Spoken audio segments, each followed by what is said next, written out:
What's up everyone? It's E3 week and today we're going to be discussing the top 5 takeaways from Microsoft's big E3 press conference. But before we do that, it's time for the intro.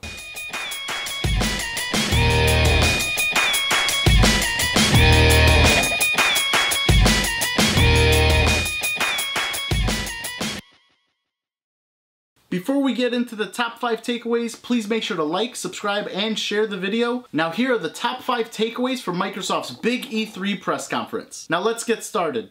Number 5, SmackDown. Where oh where is Crackdown 3? This title has been the Xbox version of StarCraft Ghost.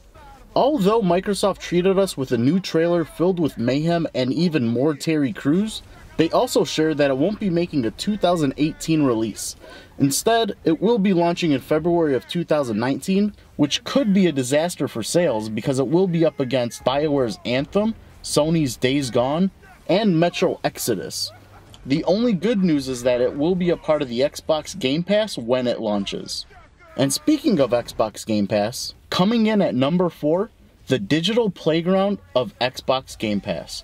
With over 100 titles for only $10 a month, Microsoft could be showing that going digital only could be a brighter future than we thought.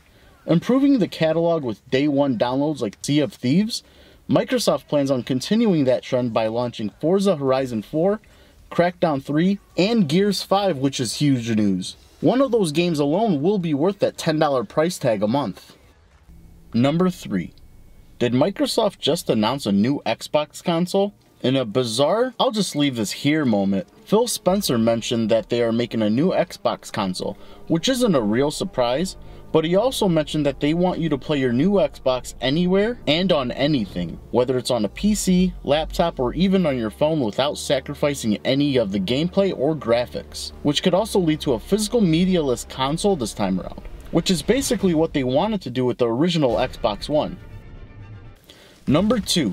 Microsoft still has the big hitters. The announcements of Halo Infinite and Gears 5 had the Xbox community in a frenzy.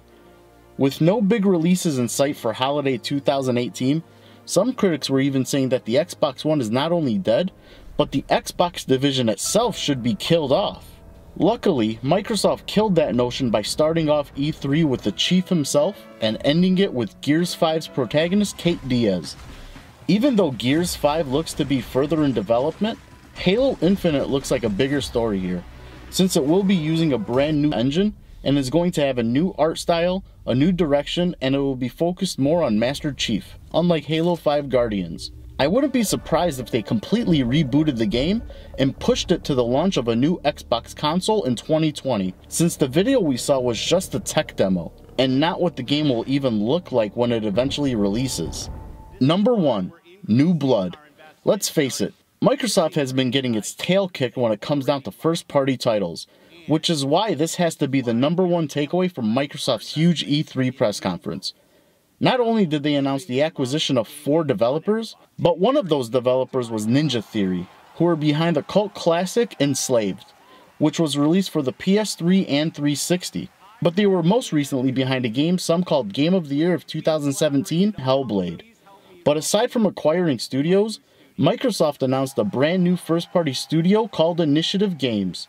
What their first project is going to be is completely up in the air, but a new studio possibly pumping out new IPs for the Xbox One and beyond is exactly what the doctor ordered, especially with franchises like Halo and Gears losing steam over the past few years.